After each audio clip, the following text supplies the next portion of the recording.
Hello and welcome back to the Arcane Forge. My name's Josh. Welcome back as well to the Drawtober challenge. I'm so sorry to have missed out on chatting to you guys yesterday, but hopefully my audio is back on track. For those of you who don't know, the Drawtober challenge is a self-imposed drawing or illustration challenge where throughout the month of October I'll be using the prompts on screen to illustrate every single day using analog illustration methods, so inks and pens and paper and whatever. If you'd like to join me in that, you are very welcome to. The prompt list is on screen, like I say. There's also a link down below in my description box if you want to see the original post on Instagram. And if you do draw alongside me, then please send me something. Send something through email or ideally tag me in things on Instagram so I can have a look at what you're doing and hopefully we can chat about it and I can spread it around the artistic community that we have kind of going on Instagram. Today's randomly generated prompt word is the word unity for day 14. And I was very excited about this one, so let's get started. Now, one thing that I need to mention before I go any further, something that I've mentioned in previous videos is that I am moving into a new home, and further to that, I'm kind of renovating an old house. So that means that right now in the background, because there's not enough time during the day to kind of re-record things and pause for long lengths of time and make sure that my audio is absolutely perfect, there are people working on the house right now. So there's going to be drilling noises, there's going to be hammering, there's going to be sawing, there's going to be all sorts of stuff. Further to that, there's not a sort of comfy, cozy place for me to record. Usually I record in my office back home. It's a very small room, so there's not much sort of echo and things like that. But we have kind of carved out an office space for ourselves in this new house. It is the one sort of secure and safe room to work in. And I have no idea what the audio quality and acoustics are like in here. So if there's a little bit of an echo or something like that, I hope you will forgive me. This may just be what we sound like for a little while. Thanks to the generous contributions from my patrons. One of the rooms, a little sort of like cupboard room, I guess. Thanks to my patrons. One of the little rooms here is actually going to be converted and soundproofed. I bought a lot of soundproof insulation, so hopefully the audio quality will be great, but until I can set that up, until there's enough room for me to set that up as my place of recording, we may just have to make do during this challenge for a few more videos where I have no idea what the audio is going to sound like. But it'll be better than last week when I had none, so all things being fair and comparative, this seems like a better option, so I hope you enjoy. But that's enough rambling and whatever about what this drawing isn't, but what it is based on the prompt word unity. I love a good abstract term to base my illustrations on because it gives you a full range of stuff to draw upon. There's no right or wrong answers when it comes to an abstract noun like that. But it seemed like a good excuse for me to draw togetherness, a party bonding, a group of people. And I think this year, more than any other, it seems to be, the running theme seems to be a sense of disconnectedness. We're all somewhat divided, either politically or locked away in our homes, and all of that kind of stuff. So it seemed like a good excuse to rally together. So I thought I would represent, all sorts of people, as diverse a party as my brain would allow within the limited time frame of a single day's illustration. So I thought I would do a kind of pride style party where each member of the group here represents a different member of the LGBTQ plus community. I suppose the characters themselves don't necessarily have to represent that, but I mean they are wearing banners indicating that kind of stuff. They will have a letter representing a different part of that initialism, and all raising their fists up in solidarity with one another. Somewhat, once again, mimicking the Black Lives Matter logo, which is obviously extremely important.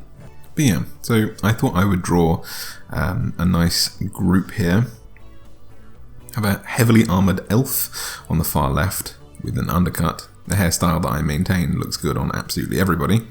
And I had a lot of fun sort of working on the ornateness of her armour, making sure to put these kind of crystals or jewels or gems or whatever embedded into her shoulder plate, her chest plate, her elbow pads, and all sorts of other little bits here and there. But also I wanted to make her armour look banded. It's definitely plate armour. She's maybe a cleric or a paladin with the kind of long robe at the bottom.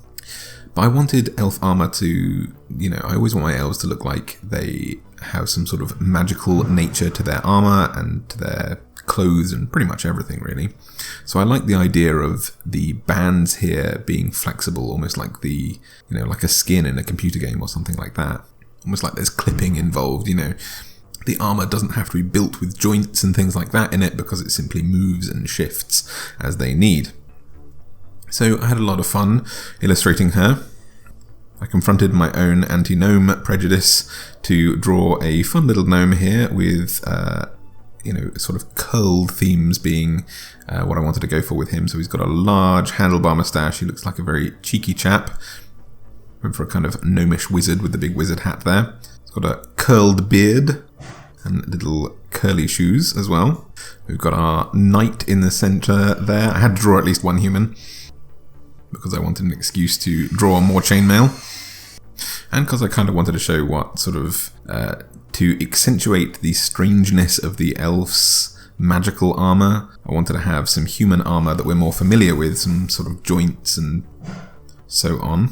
And also furthering my kind of exploration into drawing people of colour.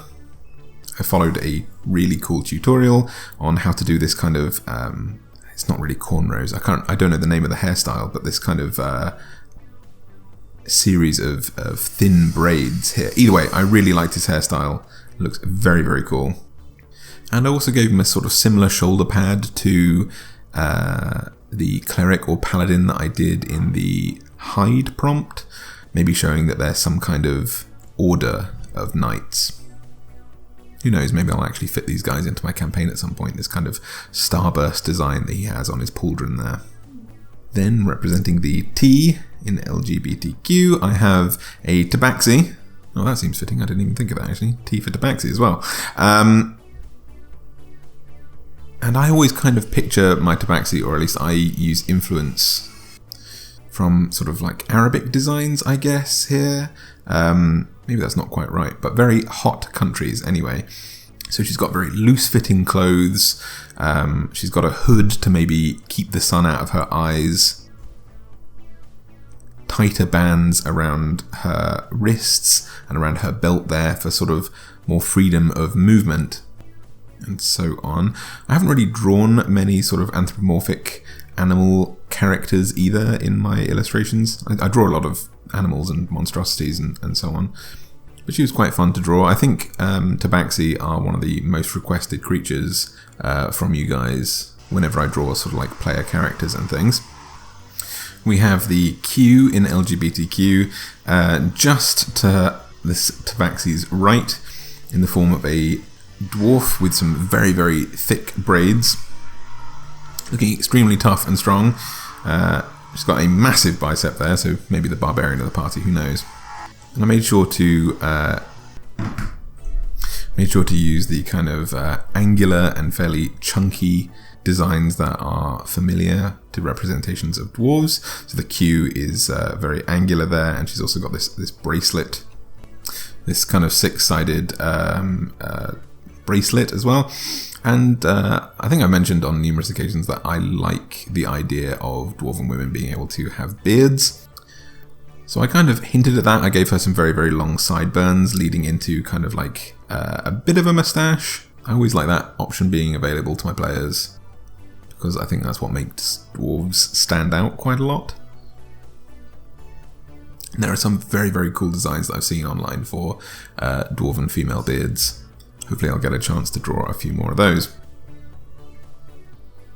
Finally, in the plus of the LGBTQ+, I wasn't quite sure, my wife and I discussed it, whether it was LGBTQI or IA, or if it was plus, to kind of denote just more LGBTQ and other. And I just thought I would play it safe and went for the plus, hopefully indicating that all are welcome. But I was also running out of room on my page here, so I decided to go for a little pixie dressed in sort of traditional Fey attire, looking very much like sort of insect carapace meets leaves and so on.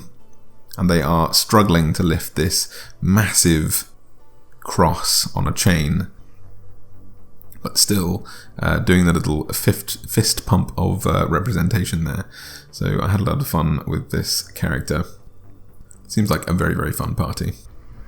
But yeah, I'm sure I have more to say about this illustration, but the coffee has not yet quite hit my brain, so I'll no doubt think of more things immediately after hitting the publish button. Either way. As a bit of extra fun as well, I decided, as well as doing the black and white version here, I also went into Photoshop and decided to make a kind of gradient overlay with the pride flag on top of these guys. So there's a little colourful version as well for a very colourful party that I thought I would share with you guys, as well as the black and white version. So yeah. Anyway, I hope you have a fantastic day, guys. I need to go and try and wake myself up a little bit more and get back to some drawing and get back to working on this very, very noisy house. Again, I'm sorry if that kind of disrupted the audio at all. Hopefully it was fine though. But yeah, I hope you have an absolutely fantastic day. I look forward to seeing you back here for day 15, whose prompt is prediction. I already have a really cool idea in my head for prediction, so hopefully I can just try and visualize that for you guys. Make it nice and elaborate. Should have a bit more time tomorrow. So, thank you so much for joining me, and have a good rest of your day. Goodbye.